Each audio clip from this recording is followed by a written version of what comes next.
Hey, Benji Kaiser here, and today we're talking about lenses, we're talking about mics, we're talking about cameras, we're talking about the gear that you need to level up your online video.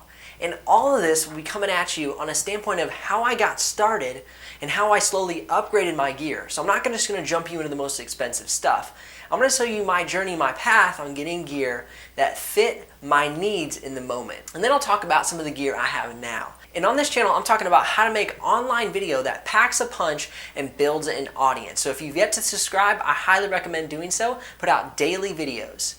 And if you like this content, please hit the like button. If you don't, well, there's a dislike button.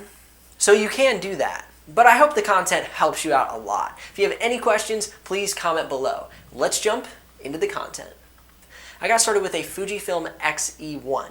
It's about a $250 camera used. And then I got a 27mm lens.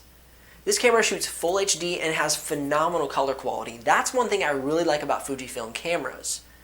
Now, there's a lot of people today shooting with the GH7 from Luminex or the A series from Sony. And these are great cameras. They're phenomenal. It's just I've chosen to go the Fuji route. I think the color is absolutely incredible and the images are very sharp because of the lenses that they have. Now, one downside to the Fujis that I have is they don't have a flip out screen, so that way you can watch yourself as you're filming. I find that a lot of daily vloggers see that as an issue because they want to see what they're shooting. They want to see if they're in the camera.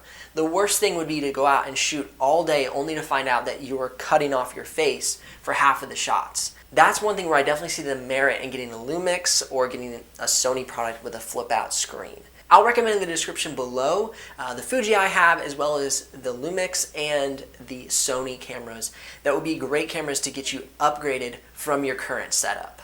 Alright, now let's talk about microphones. Right now I'm using a lapel mic. It's about a $35 microphone. I had to get a little cord to extend it, and then actually a 3.5 to 2.5 input for the cord going into the camera.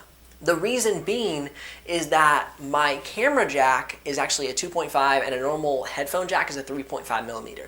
So those are little things that I've learned as I've been kind of on the journey to figuring out what gear I need. So if you do have a camera with a smaller jack, I'll attach if you do have a camera with a smaller 2.5 jack, I'll attach a product in the description below, and that'll help you make sure you can hook everything in correctly. Now, the one thing I wasn't fond of about this mic is if I moved around too much and started to, like brush up against myself, you started to hear that noise. So that's why I ended up upgrading to a Rode mic. This is about a $150 mic, but it's absolutely phenomenal. I'm not filming with it right now because I wanted to be able to have it in the shot and show you guys some of the gear I have. So the Rode mic is a great upgrade. They also have a more affordable version, the Rode Go Vid mic. That one's pretty good as well. That one's about $70. I'll attach these in the description below so you can go check them out for yourself. Alright, now let's move on to lighting. The light I'm using right now is actually a fairly affordable light. It was about $25, $30. I did invest in some of these bigger lights. So this is about a $70 light setup here. It comes with 2 soft boxes, and that's pretty phenomenal. The lighting is fantastic. The one issue I'm having with it is I'm getting this buzzing sound, and I believe it's from the certain bulbs that are in there. So I'm trying to resolve that issue. When I do, I'll put out a video about the best studio soft boxes with the best bulb combinations, because it's like a horrible sound. It's awful. And so I'm just using this light right now, and it works very well. And most of the videos I put out, I'm using this small light.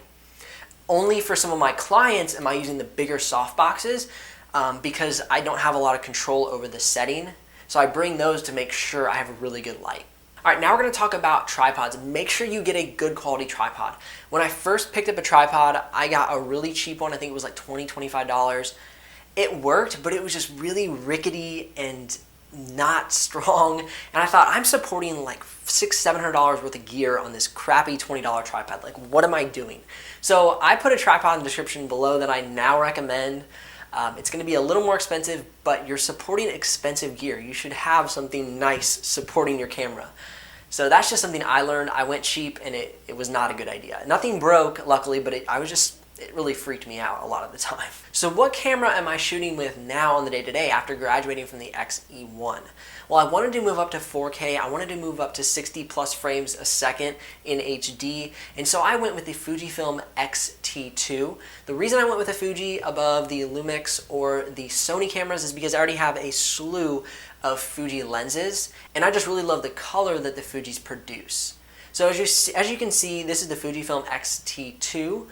It has a V-mount, so I can mount my light and my mic on it at the same time. It has a 35mm lens connected to it, and this setup is just so crisp. I mean, the video quality, right now I'm filming with the Xe1, but the video quality of the Xt2 is just absolutely phenomenal.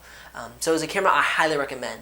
It comes in at around $1,500, more expensive camera as opposed to like my original Fuji or the GH7 or some of the A Sony lines. Those can be around, $500 to $600 for a lens and body, where that was just the body for $1,500, and then the 35mm lens is about another $500. So you're getting more expensive gear at that point, but the quality is just impeccable, and for me, the color and the sharpness is so worth it with the amount of content that I'm putting out.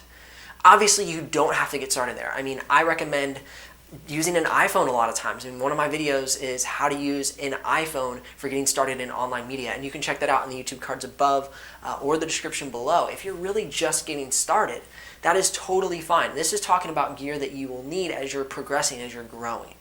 So I hope this video has helped you. If it has, please hit the like button, and if it hasn't, I guess you can do a thumbs down. It's your choice. Comment below if you have any questions, and as always, please subscribe to the channel and hit the bell notifier. You don't want to miss out on any of the videos that are helping you create online media that packs a punch and builds an audience. I'll see you here on the next episode. I'm Benji Kaiser of BenjiKaiser.com.